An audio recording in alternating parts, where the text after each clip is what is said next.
बेटा आज का हमारा टॉपिक है, इसका नाम है डार्क रिएक्शन। बेटा डार्क रिएक्शन जो है इससे पहले हमने पढ़ा था light reaction last time. Light reaction जैसे आपको बेटा पता होता है, ये होता है आपके क्लोरोप्लास्ट के अंदर और ये होता है रिएक्शन आपके थाइलाकोइड मेम्ब्रेन पे। अब लाइट रिएक्शन जो था इसके अंदर हुआ क्या था बेटा कि थाइलाकोइड लेयर पे ये दो पिगमेंट्स के ग्रुप थे जिनको हमने नाम दिया था फोटोस्टॉम 2 और फोटोस्टॉम 1। ये दो थे पिगमेंट के बड़े ग्रुप फोटोस्टॉम 2 और फोटोस्टॉम 1। और इस फोटोस्टॉम 2 और 1 को दूसरे नाम से हम कहते हैं light harvesting centre LHC1 LHC2। फोटोस्टॉम 2 का दूसरा नाम है light harvesting 2। Light harvesting 2 system या फोटोस्टॉम 2 यहाँ पे था आपका मैग्नीज क्लस्टर या जिसको हम कहते हैं वाटर स्प्लिटिंग कॉम्प्लेक्स, जिसने यहाँ पे क्या किया था, पानी को तोड़ा था। आपके फोटोसिंथेसिस प्रोसेस में प्लांट लेता है बेटा कार्बन से गैस, 6 कार्बन से गैस के मालिक्यूल, 12 पानी के मालिक्यूल और इसके नतीजे में बनता है ग्लूकोज।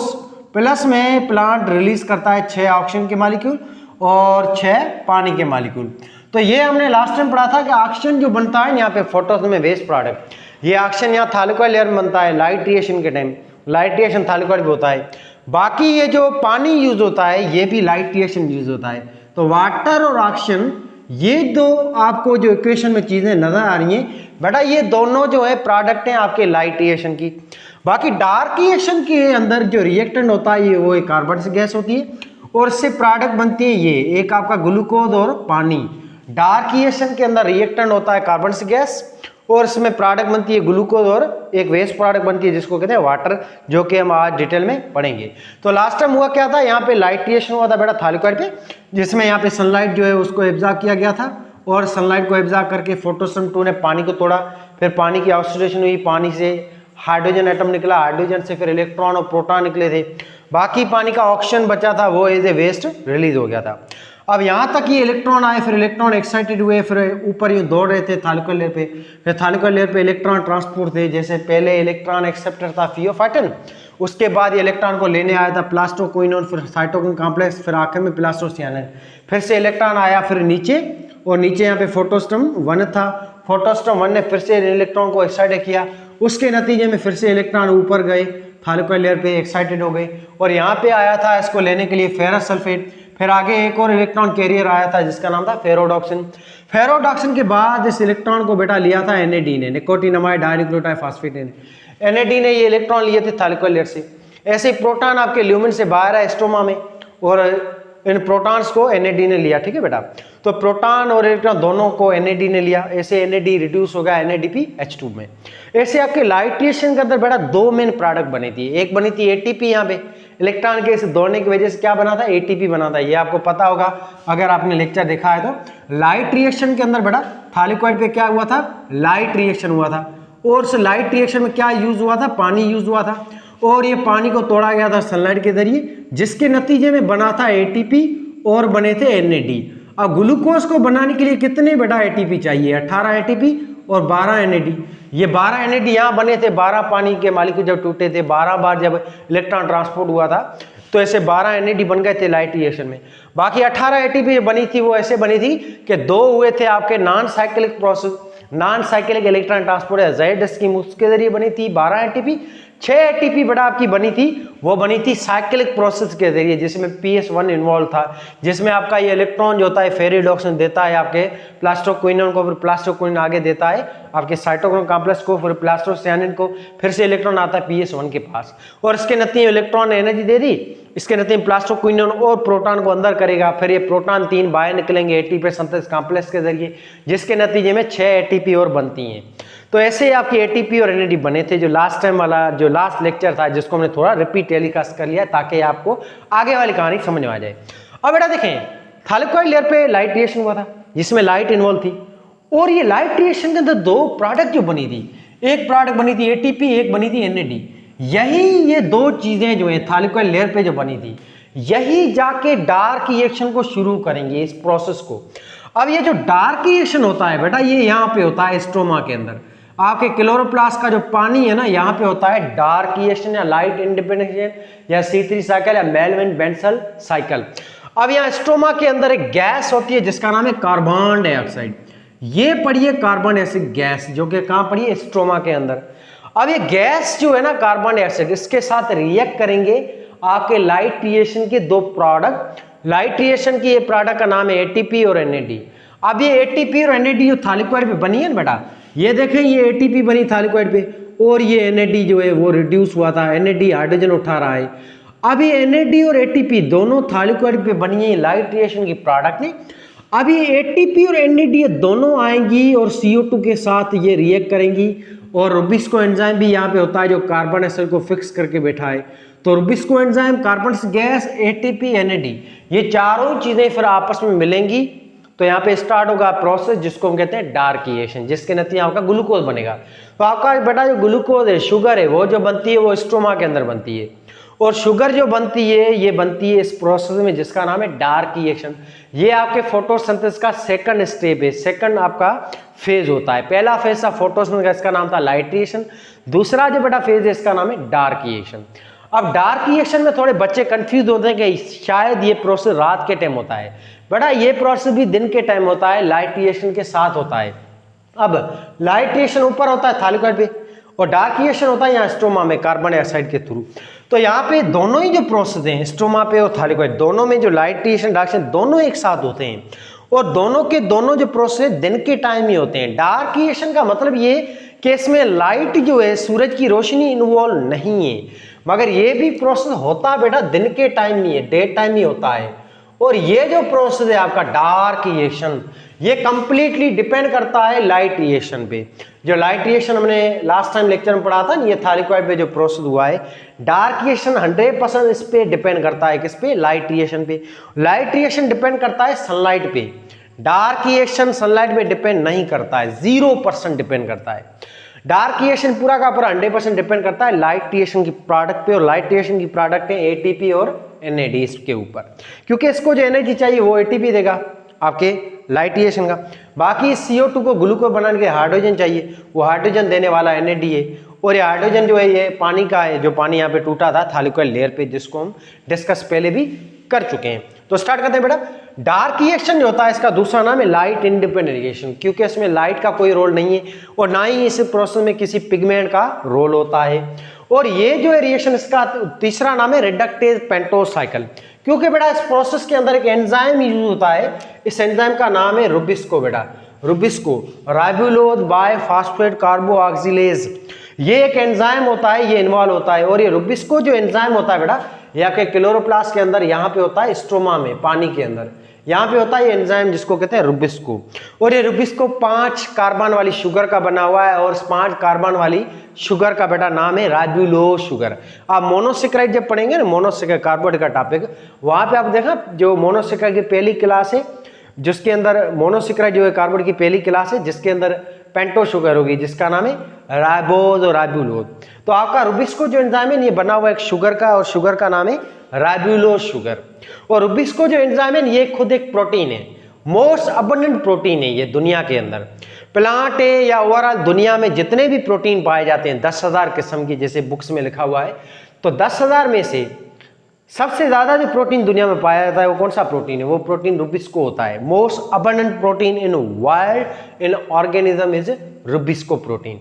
तो रुबिस्को ये एंजाइम है, ये प्रोटीन का भी बना हुआ है और पेंटो शुगर या राइबोलोज शुगर का भी बना हुआ है।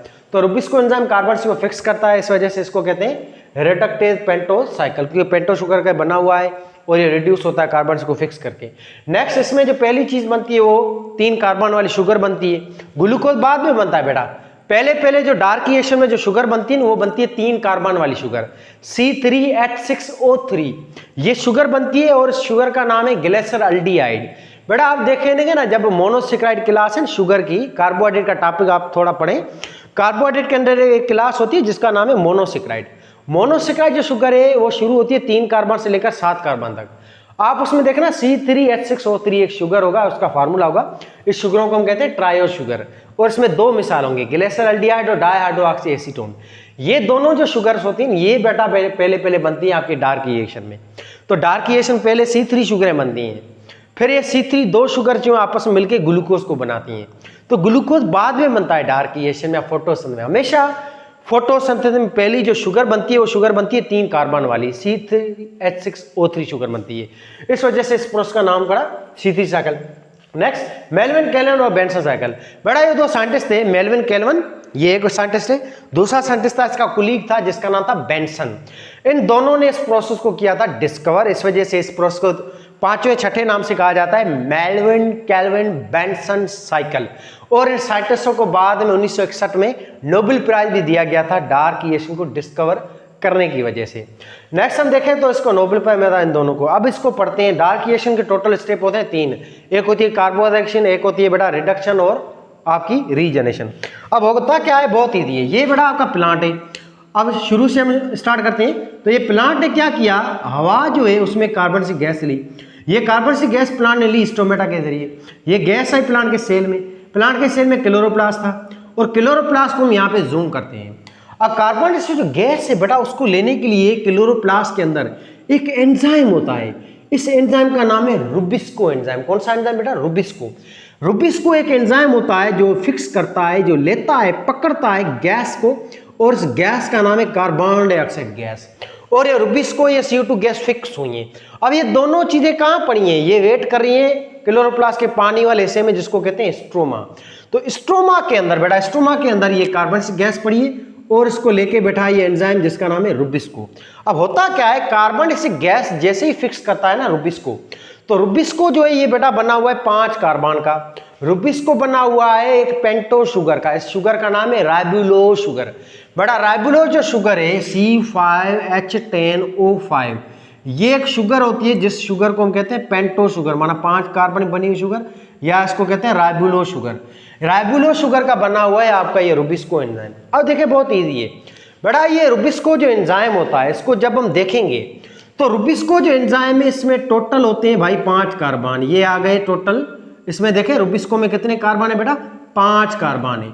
इसके रुबिस्को के अंदर कार्बन नंबर 1 पे पहले फास्फेट मौजूद होता है, कार्बन नंबर 5 पे भी फास्फेट मौजूद होता है।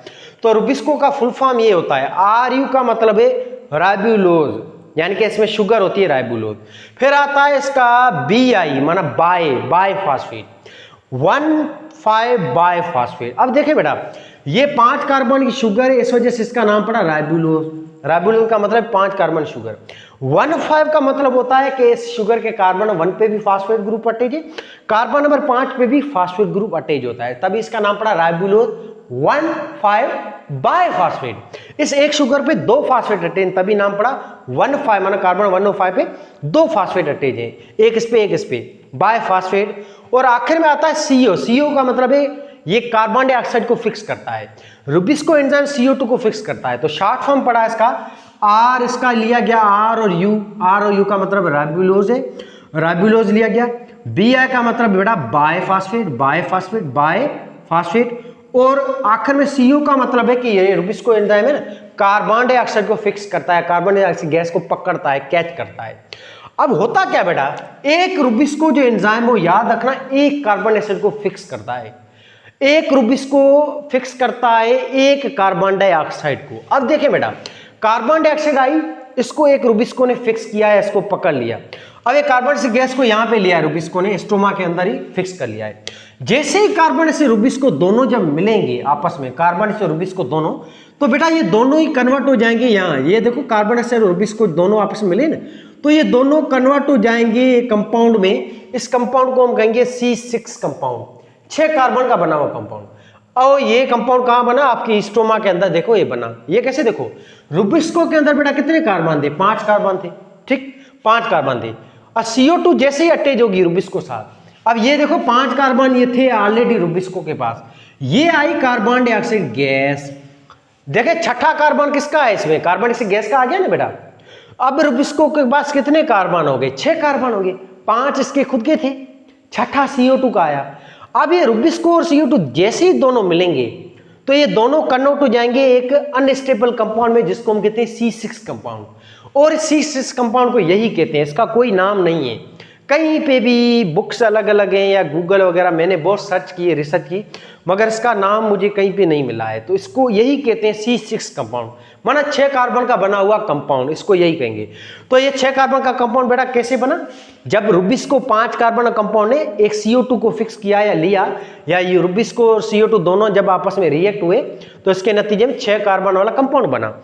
अब देखिए बेटा, ये 6 कार्बन वाला कंपाउंड ये पड़ा है, इस 6 कार्बन वाले कंपाउंड में कार्बन नंबर 1 पे फास्फेट है और कार्बन नंबर 5 पे भी फास्फेट है। अब ये कहेंगे आप फास्फेट कहां से आया, बेटा ये फास्फेट ऑलरेडी मौजूद था रुबिस्को के अंदर, बात आ रही समझ में। बस ये C6 कंपाउंड बना जो ये पड़ा है, CO2 रुबिस्को दोनों मिले C6 कंपाउंड बना। अब C6 कंपाउंड जो है इसमें कितने कार्बन है, 6 कार्बन है, क्लियर। ये देखें 1 2 3 4 5 6 कार्बन है। अब ये जो अनस्टेबल कंपाउंड होता है ये टूट जाएगा। अब यहां पे हुआ है आपके डार्किएशन का पहला स्टेप बेटा। इस डार्किएशन के पहले स्टेप को हम कहते हैं कार्बोऑक्सीलेशन। डार्किएशन के टोटल होते हैं 3 स्टेप। डार्किएशन का पहला स्टेप क्या है, कार्बोऑक्सीलेशन। कार्बोऑक्सीलेशन का मतलब होता है बेटा fixation of carbon dioxide by rubisco enzyme. जब रुबिस्को एंजाइम कार्बन डाइऑक्साइड को ले लेगा, देखो ये कार्बन जैसे रुबिस्को ने लिया तो इसी को ही हम कहते हैं आपकी कार्बोऑक्सीलेशन। तो ये हुआ स्टेप नंबर 1 आपके डार्किएशन का, और इस स्टेप नंबर बेटा 1 का नाम है कार्बोऑक्सीलेशन। अच्छा अब नेक्स्ट देखें, ये C6 कंपाउंड फिर टूट जाएगा। अब देखें बेटा आपके पास 6 रुपए हैं, वो 6 रुपए के 2 ऐसे करो तो कितने ऐसे होंगे, 2 ऐसे होंगे, और हर ऐसे में कितने रुपए आएंगे, 3 रुपए आएंगे। तो ऐसे ही ये C6 कंपाउंड टूट जाएगा आधी तादाद में। तो आधी तादाद कौन सी बनेगी, एक ये 3 कार्बन का कंपाउंड बनेगा, एक दूसरा 3 कार्बन वाला कंपाउंड बनेगा। तो ऐसे बेटा यहाँ पे ये 2 कंपाउंड बन जाते हैं, और ये 2 कंपाउंड कौन से बनते हैं, 3 कार्बन वाले। ये जो है C6 कंपाउंड इसमें 6 कार्बन है, ये टूटेंगे आधी तादाद में। ये 3 कार्बन कंपाउंड ये पड़ा है, ये 3 कार्बन वाला कंपाउंड ये पड़ा है। इस बेटा 3 कार्बन कंपाउंड के पास हर एक के पास एक एक फास्फेट होगा, क्योंकि एक फास्फेट जाएगा एक 3 कार्बन कंपाउंड के पास, दूसरा जो फास्फेट है वो जाएगा दूसरे 3 कार्बन वाले कंपाउंड के पास। अब ये C6 जो मॉलिक्यूल टूटा है इनटू 3 कार्बन वाले कंपाउंड में, इस 3 कार्बन वाले कंपाउंड को हम बेटा कहेंगे 3-फॉस्फोग्लिसरेट या 3-फॉस्फोग्लिसरिक एसिड। अब ये एसिड बना है बेटा, ये एसिड 3 कार्बन का बना हुआ है, और ये एसिड कितने बने यहां पे, 2 बने। देखिए बेटा एक C6 कंपाउंड से ये 3 कार्बन वाले कंपाउंड कितने बनेंगे, 2 बनेंगे, सिंपल है, इजी पड़ा है बहुत। अब ये 2 कार्बन कंपाउंड बने, 2 आपके 3 कार्बन वाले कंपाउंड बने इस एक C6 कंपाउंड से। अब इसमें 3 क्यों लिखते हैं, क्योंकि इसके कंपाउंड के कार्बन 3 पे फास्फेट मौजूद है, दूसरे वाले पे भी फास्फेट मौजूद है।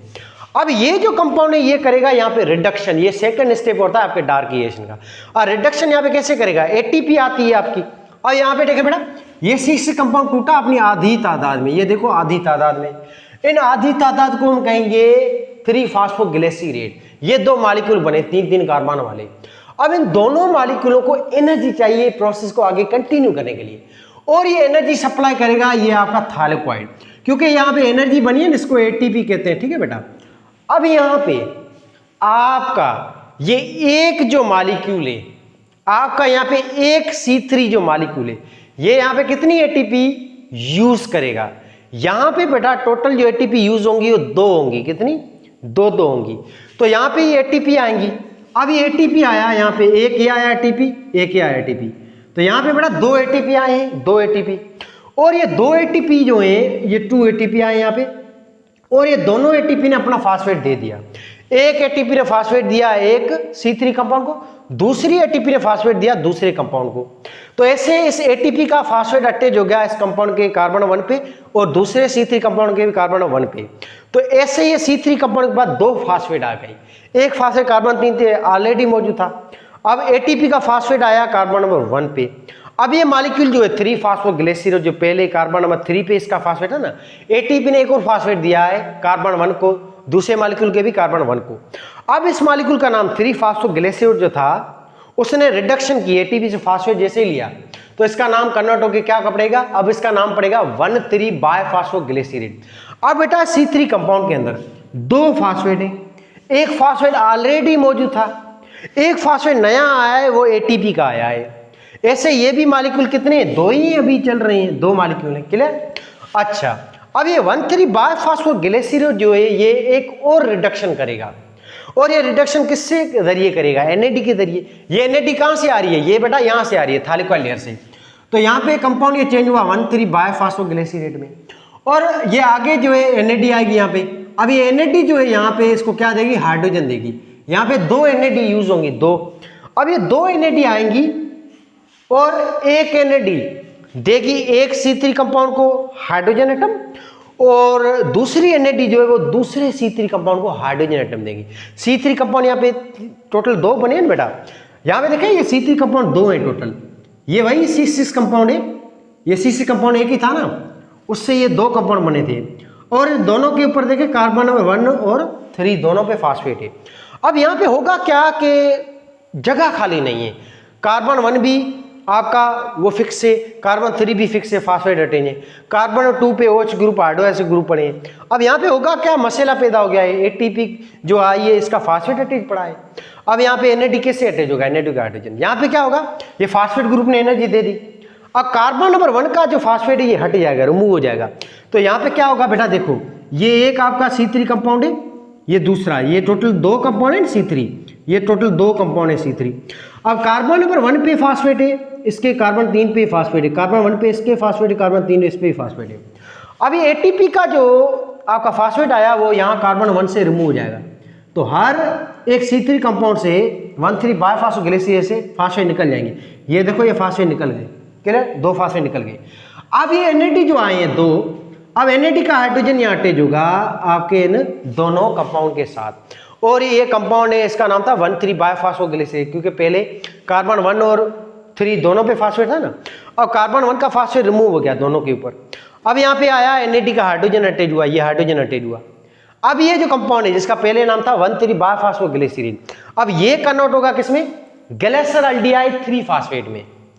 तो 1,3 बायफॉस्फोग्लिसरेट करता है रिडक्शन NAD के जरिए, और ये रिड्यूस हो जाएगा किसमें, एक और कंपाउंड में, एक और शुगर में, और इस बेटा शुगर का नाम है ग्लिसरॉल्डिहाइड। ये शुगर बनी आपकी, ये शुगर कहां से बनी, जब NAD ने हाइड्रोजन दिया इस तेजाब को, इस एसिड को, और इस एसिड को जैसे ही हाइड्रोजन दिया तो ये एसिड, ये तेजाब 3 कार्बन वाला, ये दोनों ही तेजाब कन्वर्ट हो गए एक 3 कार्बन वाली शुगर में, और इस 3 कार्बन वाली शुगर का नाम है ग्लिसरॉल्डिहाइड। और इस 3 कार्बन वाली शुगर जो है बेटा, इसके तीसरे कार्बन पे अभी भी फास्फेट अटैच है, तभी इस शुगर को हम कहते हैं ग्लिसरॉल्डिहाइड शुगर, और तीसरे कार्बन पे अभी भी फास्फेट मौजूद है, तो शुगर का नाम पड़ा ग्लिसरॉल्डिहाइड 3 फास्फेट, माना तीसरे कार्बन पे अभी भी फास्फेट मौजूद है। अब ये कितनी शुगर बनी है, 2 शुगर बनी है, और एक शुगर में 3 कार्बन, दूसरे में 3 कार्बन, और शुगर का बेटा फार्मूला है C3H6O3। दूसरी शुगर बनी, इसका भी फार्मूला है C3H6O3। तो ये 2 शुगर बन गई, क्लियर है। अब देखें बेटा, अब ये जो 2 शुगर बनी है, अब ये 2 जो शुगरें, इसमें से एक कार्बन निकलेगा, कितना, एक कार्बन, ये कार्बन एक ही है। अब हमें बनाना है ग्लूकोज, तो बेटा ग्लूकोज तभी बनेगा जब, याद रखना बच्चा, 6 कार्बन डाइऑक्साइड यूज होंगे। अभी हमने 1 कार्बन से लिया है, अब ग्लूकोज को बनाने के लिए 6 कार्बन डाइऑक्साइड यूज होती हैं। आप इक्वेशन पढ़ते हैं 6 कार्बन डाइऑक्साइड, तो 1 रुबिस्को करता है 1 डार्क रिएक्शन, तो ग्लूकोज को बनाने के लिए ये डार्क रिएक्शन 6 बारी होगा, कितनी बारी, 6 बारी। तो 6 कार्बन डाइऑक्साइड यूज होंगी, 6 रुबिस्को यूज होंगे, 1 रुबिस्को 1 कार्बन से लेगा। तो देखें बेटा 6 रुबिस्को यूज होंगे, ये टोटल 6 रुबिस्को हैं। हर रुबिस्को के अंदर कितने कार्बन है बेटा, देखो ये रुबिस्को जो है, 1 रुबिस्को, दूसरा, तीसरा, चौथा, पांचवा, ये छठा, ये 1 2 3 4 5 6 रुबिस्को यूज हुए। 1 रुबिस्को में कितने कार्बन है, 5, तो 6 रुबिस्को में कितने कार्बन होंगे, इन 6 रुबिस्को के अंदर टोटल कार्बन होंगे 30। 6 रुबिस्को है, इन 6 रुबिस्को के कितने कार्बन होंगे, ओवरऑल 30 कार्बन। अच्छा, 6 कार्बन है आपके कार्बन डाइऑक्साइड के, तो 6 कार्बन आए यहाँ पे कार्बन डाइऑक्साइड के, तो 30 कार्बन ऑलरेडी रुबिस्को के हैं, 6 रुबिस्को के, 6 कार्बन डाइऑक्साइड आए, 6 कार्बन आए CO2 के, तो 30 और 6 कितने कार्बन हो जाएंगे, 36 कार्बन। टोटल जो है आपके 36 कार्बन यूज होंगे 6 आपके डार्क रिएक्शन में। अब जब 36 कार्बन जब मिलेंगे तो ये C6 कंपाउंड कितने बनेंगे? 6 बनेंगे ना बेटा। आप देखें 36 जो कार्बन है, 36 रुपए हैं आपके पास, उस 36 रुपयों के आप 6 एसोपति करें तो कितने एसोपति बनेंगे, कितने उसके पार्ट्स बनेंगे? 6 पार्ट बनेंगे ना। तो 36 कार्बन टोटल आए जिसमें C6 कंपाउंड बनेंगे, और ये C6 कंपाउंड कितने बनेंगे? 6 कंपाउंड। अब ये C6 कंपाउंड जो है 6 बने, ये आधी तादाद टूटेंगे तो इनकी आधी तादाद जो है ये बनेगी 3-फॉस्फोग्लिसरेट, और इस 3-फॉस्फोग्लिसरेट के कितने कंपाउंड बनेंगे? 12 कंपाउंड बनेंगे बेटा। देखो बेटा 6 कार्बन के C6 कंपाउंड बने, अब ये C6 कंपाउंड टूटेगा आधी तादाद में, तो 6 कार्बन कंपाउंड वाला मॉलिक्यूल जब आधी तादाद टूटेगा 3-3 कार्बन वाली में, तो कितने मॉलिक्यूल बनेंगे? 6 के डबल बनेंगे ना, 12 मॉलिक्यूल। ये 12 मॉलिक्यूल बनेंगे 3-फॉस्फोग्लिसरेट के। अब ये 12 मॉलिक्यूल जो हैं, 12 मॉलिक्यूल हैं, एक मॉलिक्यूल में 3 कार्बन है, तो 12 में कितने होंगे? 12 मल्टीप्लाई करो आप 3 से, एक मॉलिक्यूल में 3 कार्बन है, टोटल ये मॉलिक्यूल बने 12, तो कार्बन कितने हैं? 36 ही है ना बेटा। 36 के 36 कार्बन है। ये 36 किसके कार्बन है? 30 तो आपके रुबिस्को के, 6 रुबिस्को के, 6 ये CO2 के। अच्छा, अब आगे देखा बेटा, ये जो 12 मॉलिक्यूल है, अब ये ATP लेंगे, एनर्जी लेंगे, और यहां पे कितनी ATP यूज होगी? 12 ATP। एक आपका ये 3-फॉस्फोग्लिसरेट एक ATP यूज करेगा, तो ये 12 मॉलिक्यूल है 3-फॉस्फोग्लिसरेट के, तो 12 3-फॉस्फोग्लिसरेट कितनी ATP यूज करेंगे? 12 ATP। बात आ रही है समझ में? एक बेटा 3-फॉस्फोग्लिसरेट का मॉलिक्यूल यूज करता है एक ATP, तो ये 12 मॉलिक्यूल कितने ATP यूज करेंगे? 12। अब 12 ATP के फास्फेट जो अटैच हो जाएंगे इससे 12 के 12 3-फॉस्फोग्लिसरेट या ग्लिसरिक एसिड के कार्बन के ऊपर। कौन से कार्बन पे? कार्बन 1 पे। तो ये 12 के 12 3-फॉस्फोग्लिसरेट फिर कन्वर्ट हो जाएंगे 1,3-बायफॉस्फोग्लिसरेट में। अब यहाँ पे देखें, इसमें कार्बन 1 पे फास्फेट आ गया, दूसरे पे कार्बन 1 पे भी है, और थर्ड कार्बन भी फास्फेट है। अब ये मॉलिक्यूल कितने हैं? ये भी बेटा 12 ही है, सेम ही है। वो 12 मॉलिक्यूल कन्वर्ट हुए 1,3-बायफॉस्फोग्लिसरेट में। ये ऐसे हुए कि जब ATP ने फास्फेट दिया इनको। अब यहाँ पे इन 12 के 12 एसिड के अंदर 3 कार्बन के एसिड है, ये 12 के 12 इस 3 कार्बन वाले एसिड के कार्बन 1 पे भी फास्फेट है, कार्बन 3 पे फास्फेट है, तभी इसका नाम पड़ा 1,3-बाय-2-फॉस्फोग्लिसरेट। अब ये 12 के 12 जो तेजाब है, अब ये बेटा आगे और क्या करेंगे? रिडक्शन करेंगे, और यहाँ पे रिडक्शन किसके थ्रू करेंगे? NAD के जरिए। यहाँ पे कितनी NAD यूज होगी बेटा? ये NAD भी 12 यूज होगी। आपका एक ये C3 एसिड जो है जिसको हम कहते हैं 1,3-बायफॉस्फोग्लिसरेट, एक बेटा 1,3-बायफॉस्फोग्लिसरेट यूज करता है एक NAD, तो ये तो 3 कार्बन वाले एसिड 12 है, तो 12 कितनी यूज करेंगे? NAD 12 NAD यूज करेंगे। हर एक NAD हाइड्रोजन दे देगा इन 12 के 12 1,3-बायफॉस्फोग्लिसरिक एसिड को। तो ये 12 मॉलिक्यूल हैं, आप ये समझ जाएं, ये टोटल तेजाब है 12, हर तेजाब में 3-3 कार्बन एटम है, तो सेम ही है 36 ही एटम है ना बेटा ओवरऑल। नेक्स्ट देखें, तो हाइड्रोजन यहाँ अटैच होगा कार्बन 1 पे, उनका फास्फेट रिमूव हो जाएगा। कितने फास्फेट रिमूव होंगे? 12 फास्फेट। 12 ये एसिड है, हर एसिड से एक फास्फेट रिमूव होगा, तीसरे कार्बन पे तो पड़ा रहेगा, पहले कार्बन वाला फास्फेट रिमूव हो जाएगा, और NAD का हाइड्रोजन इसके साथ अटैच होगा। अब ये सारे के सारे मॉलिक्यूल जैसे NAD ने हाइड्रोजन दिया, तो ये कन्वर्ट हो जाएंगे 12 शुगर के अंदर। तो टोटल ये बेटा शुगर जो बनती है 3 कार्बन की, वो कितनी बनती है? 12 शुगर। और ये 12 कौन सी शुगर है? ग्लिसरॉल्डिहाइड बनती है, और हर एक शुगर के कार्बन 3 पे अभी भी फास्फेट मौजूद है। अब बेटा टोटल जो शुगर्स बनी है ग्लूकोज को बनाने के लिए, ये डार्क रिएक्शन 6 बारी होगा, 6 रुबिस्को यूज हुए, 6 CO2 यूज हुए, 12 शुगर बनी है। अब 12 जो शुगर है, ये शुगर कौन सी है? 3,3H6O3। ये शुगर कितनी है बेटा? 12। तो टोटल देखिए कार्बन कितने हैं? एक शुगर में 3 कार्बन है, तो 12 शुगर में कितने होंगे? 3 मल्टीप्लाई करो 12, 36 कार्बन है टोटल। तो 12 ये शुगर, एक शुगर में 3 कार्बन है, तो 12 को मल्टीप्लाई करो 3 थे, 36 कार्बन टोटल। ठीक, अब इन 12 में से 2 शुगर निकलेंगी। ये एक शुगर आई ग्लिसरॉल्डिहाइड 3,5, ये आई दूसरी, ये एक शुगर आई C3, ये दूसरी आई C3 शुगर। 12 में से ये 2 शुगर्स आपस में रिएक्ट करेंगी, जिससे बनेगा ग्लूकोज, ग्लूकोज बनेगा। 2 जो है C3 शुगरें आएंगी, रिएक्ट करेंगी, C3H6O3, ये दो शुगर आपस में रिएक्ट करेंगी जिसके नतीजे बनेगा ग्लूकोज आपका C6H12O6। तो 12 शुगर में से 2 शुगरें गई, ग्लूकोज बनाया, तो बड़ा माना 6 कार्बन हो गए, 36 कार्बन थे टोटल। 2 शुगरें चली गई, बाकी पीछे कितनी बचेंगी? 10 शुगर, और एक शुगर में 3 कार्बन है, एक शुगर में 3 कार्बन है, तो 12 में से 2 शुगरों ने ग्लूकोज बना लिया, बाकी बची 10 शुगर, और हर शुगर में 3 कार्बन है, तो 10 शुगर माना टोटल कितने कार्बन अभी रहते हैं? 30 कार्बन रहते हैं ना अभी भी। अब आगे 10 शुगर बचती हैं, 10, वो 10 जो शुगर है ये आपकी 10 शुगर ये पड़ी है, ये आपकी 10 शुगर है बेटा, आगे ये पड़ी है ग्लिसरॉल या 3 ये 10 शुगर है, और ये 10 शुगर माना 30 कार्बन। अब ये 10 शुगर जो है ये आगे रीअरेंज होंगी, और ये 10 शुगर कन्वर्ट होगी एक और 5 कार्बन वाले कंपाउंड में, जिसको हम कहेंगे राइबोलोज फास्फेट। ये रुबिस्को को बनाने की तैयारी करी है 10 शुगर। और 10 शुगरें हैं, इसमें टोटल 30 कार्बन है, तो 30 कार्बन जो उसको आप 5-5 कार्बन में डिवाइड करो तो कितने कंपाउंड बनेंगे? 6 कंपाउंड वापस बनेंगे ना बेटा। तो ये देखें, ये 30 कार्बन है, ये 1 2 3 4 5 6, ये 30 कार्बन जो है टोटल, ये 10 शुगरें, ये 10 शुगरें सारी आपस में रीअरेंज होंगी, और इस 10 की 10 शुगरें आगे चलकर कन्वर्ट होंगी 6 मॉलिक्यूलों में। ये 6 मॉलिक्यूल जो ये 10 शुगरों में आगे बनेगा, इस मॉलिक्यूल को हम कहेंगे राइबोलोज फास्फेट। और ये राइबोलोज फास्फेट कितने कंपाउंड का है? 5 कार्बन वाला कंपाउंड है, और इसके ऊपर कार्बन 5 पे फास्फेट अटैच होगा। अब यही 6 जो राइबोलोज फास्फेट बने हैं बेटा, ये आगे एटीपी लेंगे, और यहाँ पे कितनी एटीपी यूज होंगी? 6 एटीपी।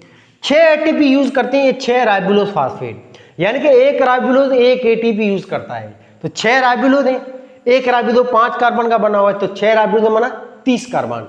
ये 6 राइबोलोज 6 एटीपी यूज करें तो ये आगे ये एटीपी का कार्बन 1 पे एटीपी का फास्फेट अटैच होगा, फिर ये राइबोलोज फास्फेट ये कन्वर्ट हो जाएंगे आपके इनटू राइबोलोज 1,5 बायफास्फेट में।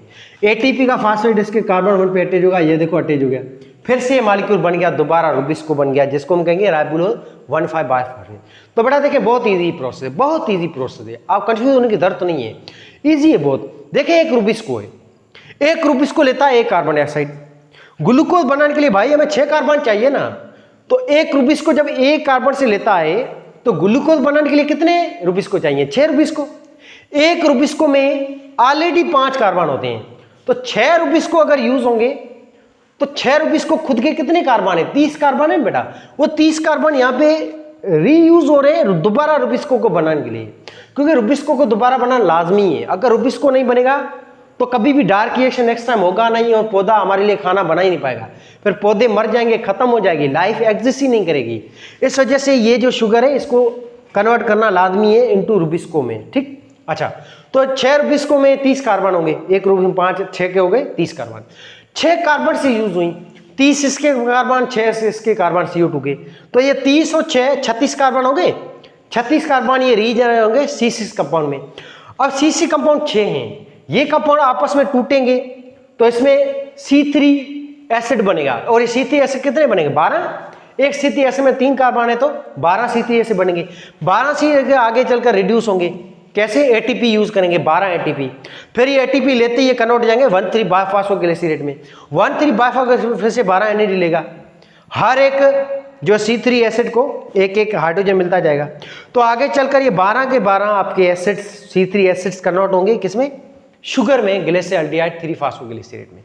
अब ये जो 12 शुगर बनी है इसमें से 2 शुगर माना टोटल जो 6 कार्बन है वो आएंगे ग्लूकोज बनाएंगे। ये 6 कार्बन यही है CO2 के ही है। ये जो 2 शुगरें बनी है C3, इन 2 शुगरों में टोटल 6 कार्बन है। ये 6 के 6 कार्बन असल में ये CO2 के ही होते हैं, CO2 को ही ये 6 कार्बन आगे चलकर ये 2 शुगरें बनाई हैं। बाकी जो रुबिस्को के जो बेचारे 30 कार्बन है जो कन्वर्ट हुए 10 शुगर में, वो 10 शुगर वापस रुबिस्को को ही बनाएंगे, ग्लूकोज को नहीं बनाएंगे। बात आ रही समझ में?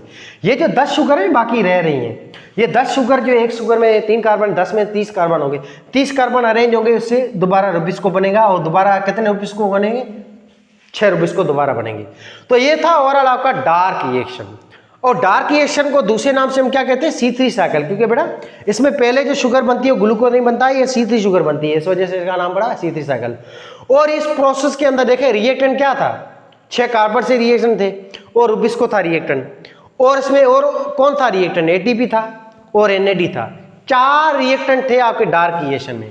वो 4 रिएक्टेंट कौन कौन से हैं बेटा, रिएक्टेंट 4 कौन कौन से हैं, यहाँ पे लिखा होगा मैंने। तो रिएक्टेंट थे बेटा ATP, NAD, कार्बन डाइऑक्साइड, और एक और रिएक्टेंट था जिसका बेटा नाम था रुबिस्को। ये रुबिस्को क्या है, एक एंजाइम है।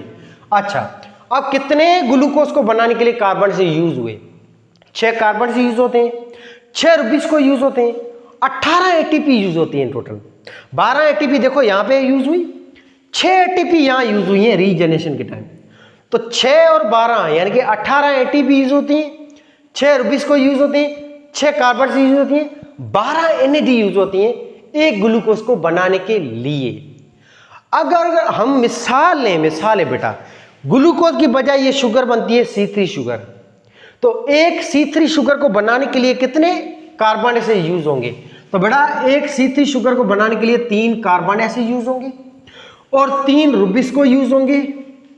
और ये C6 कंपाउंड कितने बनेंगे, वो बेटा 3 बनेंगे ना, एक रुबिस्को में 5 कार्बन है, 3 रुबिस्को में कितने कार्बन हुए, 15 और 3 कार्बन कितने होंगे, 18 कार्बन हुए।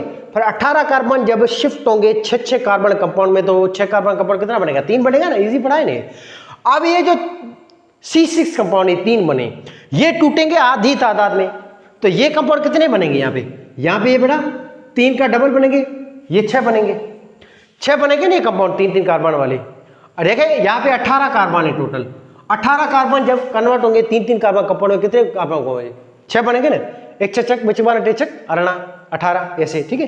अच्छा, फिर आगे देखें, ये 6 कार्बन कंपाउंड आगे कितनी ATP लेंगे, 6 ATP लेंगे। यहाँ पे एक आपको याद करना पड़ेगा, एक C3 एक ATP खर्च करेगा, 6 C3 कितनी ATP लेंगे, 6 ATP। अच्छा, फिर आगे ये कन्वर्ट होंगे 6 के 6 मॉलिक्यूल किसमें बेटा, 1,3 बायफॉस्फोग्लिसरेट में। ऐसे 1,3 बायफॉस्फोग्लिसरेट कितनी NAD लेगा, 6 NAD, एक NAD यूज करेगा, तो 6 NAD यूज होंगी। ऐसे यहाँ पे 6 शुगर बनेंगी, 6 शुगर, एक शुगर ये आई, क्लियर, बाकी 6 में से एक शुगर गई, 5 शुगर बनी, एक शुगर में 3 कार्बन, 5 में कितने होंगे, 15 कार्बन।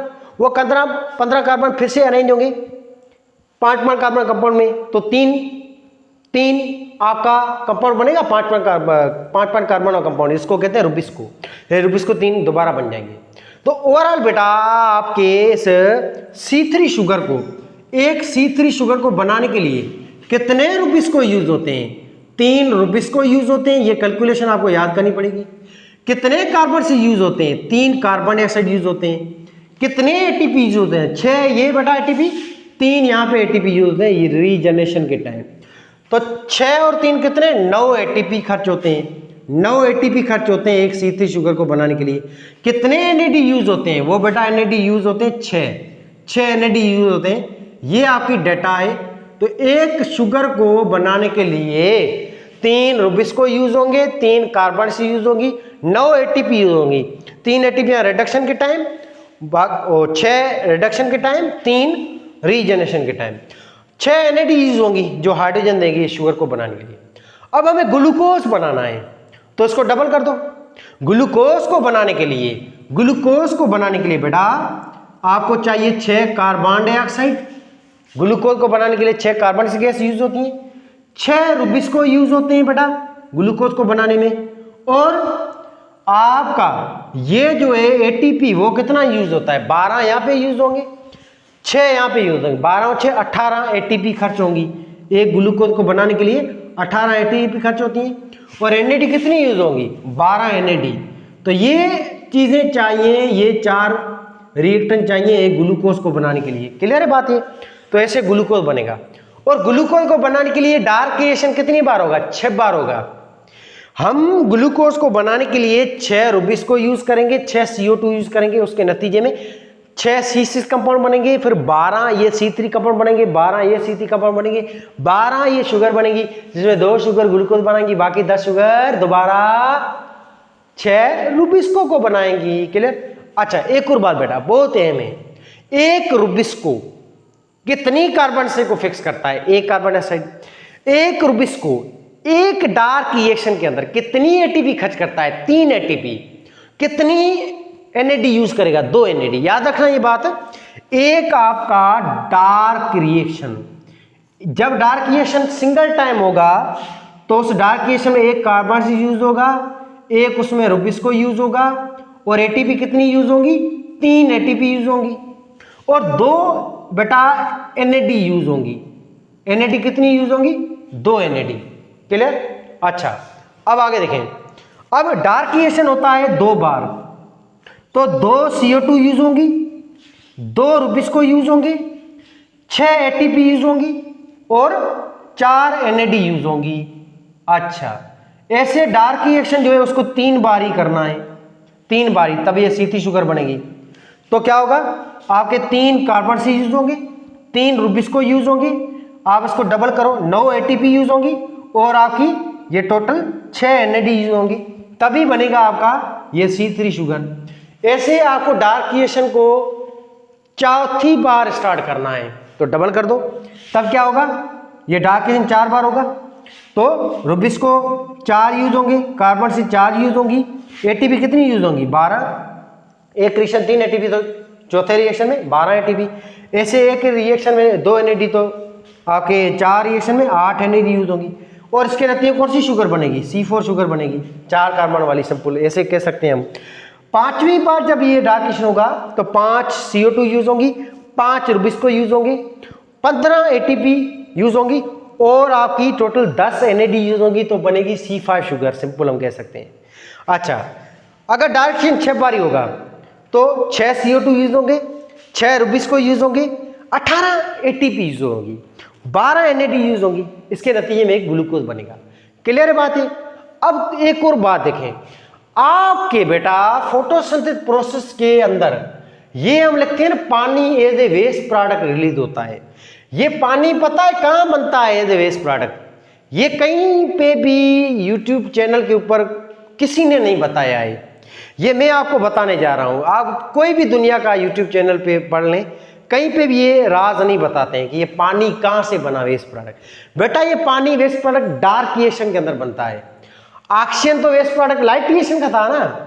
ये पानी जो बना, ये पानी ऐसे बना है। देखो देखो बेटा, आपको पता होगा ग्लूकोज को बनाने के लिए 12 एनएडी यूज होती है।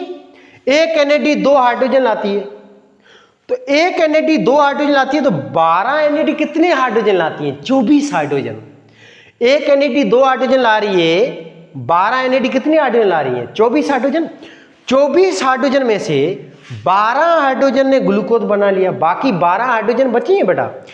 एनएडी की 24 हाइड्रोजन में से ये 12 हाइड्रोजन ग्लूकोज बनाने यूज होगी, बाकी बचती है 12 हाइड्रोजन।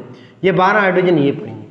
अब आगे देखें, ये एनएडी के एक्स्ट्रा 12 हाइड्रोजन ये पढ़ेंगे। क्लियर? अच्छा, ये देखो कार्बन डाइऑक्साइड है। ग्लूकोज को बनाने के लिए कितने कार्बन से यूज होती है? 6। बेटा एक कार्बन डाइऑक्साइड में 2 ऑक्सीजन एटम होते हैं, तो 6 कार्बन डाइऑक्साइड में कितने ऑक्सीजन के एटम है? 12 ऑक्सीजन के एटम है। ये 12 जो ऑक्सीजन के एटम है, इस 12 में से 6 ऑक्सीजन के एटम ग्लूकोज को बना लेते हैं, बाकी कितने ऑक्सीजन के एटम बचे? 6 बच गए एक्स्ट्रा। वो 6 ऑक्सीजन के एटम ये पड़े हैं। जब 6 ऑक्सीजन के एटम, कार्बन डाइऑक्साइड के एक्स्ट्रा, 12 एनएडी के एक्स्ट्रा हाइड्रोजन, ये जब रिएक्ट करेंगे तो क्या बनेगा? 6H2O बनेगा बेटा। देखो ये 6H2O बना। अब इस 6 पानी के मॉलिक्यूल में कितने एटम है? 12 हाइड्रोजन एटम है, 6 पड़े हैं ऑक्सीजन के एटम। ये 6 बना पानी का molecule as a waste product. तो डार्क रिएक्शन के अंदर ये 6 वाटर के मॉलिक्यूल बनते हैं as a waste product. Clear? तो डार्क रिएक्शन में क्या क्या यूज हुआ बेटा? डार्क रिएक्शन में यूज हुई ग्लूकोज बनाने के लिए 18 एटीपी, 12 एनएडी, और आपके 6 कार्बन डाइऑक्साइड, 6 रुबिस्को, और ये प्रोसेस हुआ 6 टाइम। इसके नतीजे में क्या प्रोडक्ट बना बेटा? ये एक प्रोडक्ट बना, इसका नाम है ग्लूकोज, और एक वेस्ट प्रोडक्ट भी बना है डार्क रिएक्शन में, और इस वेस्ट प्रोडक्ट का नाम है 6 वाटर मॉलिक्यूल्स। क्लियर है यहाँ पे बात? तो डार्क रिएक्शन को सपोर्ट कौन कर रहा है? Light reaction. ये लाइट रिएक्शन की एटीपी एनएडी ये खर्च होनी है सारी की सारी। तो यही था आपका ओवरऑल डार्क रिएक्शन। तो डार्क रिएक्शन को पढ़ते हैं। रिएक्टेंट ये थी चीजें, प्रोडक्ट क्या क्या बनी? प्रोडक्ट ग्लूकोज बना, 6 पानी बने, ये वेस्ट प्रोडक्ट है पानी। और ये कौन सी रीजन में होता है बेटा? ये होता है यहाँ स्टोमा के अंदर। और इसके स्टेप टोटल 3 है। कार्बोऑक्सिलेशन, ये फिक्सेशन ऑफ कार्बन से हुई, रुबिस्को ने कार्बन से जब लिया था, ये लिया कार्बन एसिड। फिर यहाँ पे क्या हुआ? रिडक्शन हुआ। ये रिडक्शन यहाँ पे हुआ, देखो एटीपी और एनएडी इन्होंने जब हाइड्रोजन दिया उसने फास्फेट दिया, यही था रिडक्शन। फिर तीसरा स्टेप यहाँ पे हुआ रीजनरेशन ऑफ रुबिस्को। रुबिस्को भी दोबारा बना ताकि साइकिल को कंटिन्यू कर सकें।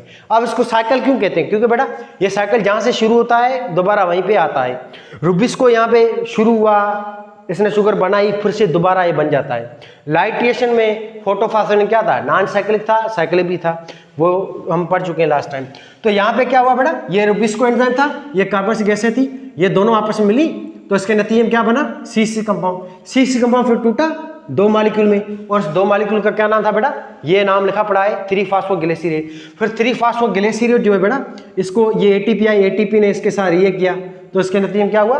ये 3-फॉस्फोग्लिसरेट कन्वर्ट हुआ 1,3-बायफॉस्फोग्लिसरेट में।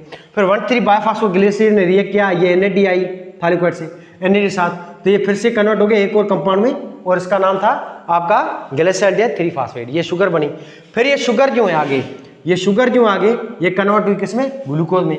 ऐसे टोटल जो है 6 कार्बन से आती है, 6 कार्बन साइड, 6 रुबिस्को यूज हुए, 6 रुबिस्को यूज हुए। और ये साइकिल जो है डार्क रिएक्शन, 6 अलग अलग रिएक्शन होते हैं, यूं समझो आप। और ये 6 रिएक्शन में से टोटली 12 शुगर बनती हैं, 2 शुगरें यहाँ पे ग्लूकोज बनाएंगी, बाकी 10 शुगरें दोबारा रुबिस्को को बनाएंगी। दोबारा रुबिस्को भी यहाँ पे बन गए। ये है स्टोमा के अंदर डार्क रिएक्शन, जिसको हम पढ़ चुके हैं अच्छी तरह से।